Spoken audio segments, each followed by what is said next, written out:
kulankani ay isugu yimaadeen magaalada Boorama qaar ka mid ah dhalinyarada dhameysatay barnaamijka shaqo qaran ee gobolka Awdal ayaa waxay ujeedadiisu daarnayd mahadnaq gaar ah oo u jeedinayeen madaxweynaha Jamhuuriyadda Soomaaliland Mudane Muuse Biixi Cabdi iyo agaasimaha barnaamijka shaqo qaran Maxamed Xuseen Cismaan Muwaadinka iyagoona sheegay in barnaamijkani yahay mid dhalinyarada ku dhiirigelinaya waxbarashada isla markaasina dhalintu diyaar ugu noqon lahayd sidii ay qalinkooga wax ugu noqon lahaayeen ardaydani shaqo qaran ee direysay mahadnaqani oo isugu jira xubno ku guuleystay imtixaankii loo galay shirkadda Singapore New Silk Somaliland Energy iyo kuwa aan fursad u helin ayaa waxay dhamaantood ka mideysnaayeen guulaha barnaamijkani soo hooyay isla markaasina sheegay in la sii xoojiyo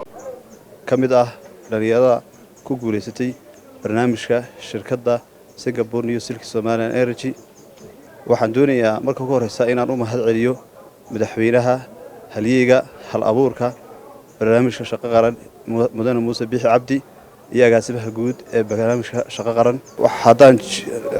ka waramo ku galnay horaantii bishan jaamacadda Hargeysa 980 arday 980 arday waxaan anu shakhsi ahaan u arkaa si cadaalad ah fair ah ka xilkasnimo ah ayna u dhacday soona baxeen ardaydii maartay loogu talagalay haddana guuleystayaasha ku guuleystay barnaamijkaasi xogta laga haya waxay noqonaysaa 18 hablood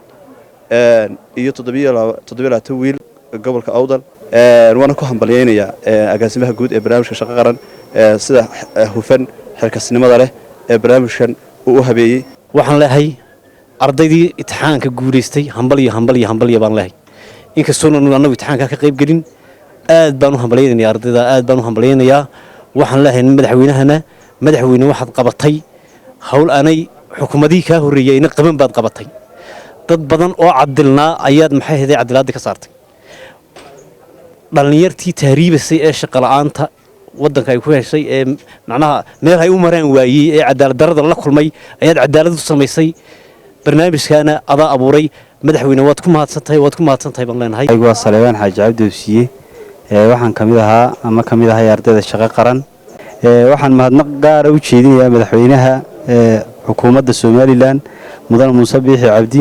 iyo agaasimaha shaqo qaran Muwaadin anoo kale ilaa muddo 20 sano ku dhow wax dhiganayay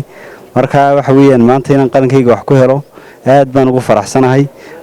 run ahaantii xukuumaddan waxaan ku boorinayaa taa iyo tu ka sii fiican insha Allah tacaala inay dhalinyarta u qabtaan waxaan mahad gaar ah u dirayaa madaxweynaha Jamhuuriyadda Somaliland Muuse Biixi Cabdi oo runtii hami iyo hididiilo iyo amal geliye dhalinyarta mataqaana bila amalka ahayd una sameeyay national service-ka inay ka qayb noqdaan guulaheygina imika aanu gaarnay aan nahay mataqaana guuleystayaashii ku guuleystay shirkadaas Singapore New Silk Somaliland Energy shaqo qaranta dambana u noqon doonta hami iyo mataqaana ididiilo ay mataqaana ku hiigsan doonaan inay galaan mataqaana national service waa Cabsalaan Saaha warbaahinta qaranka Jamhuuriyadda Somaliland magaalada Boorama.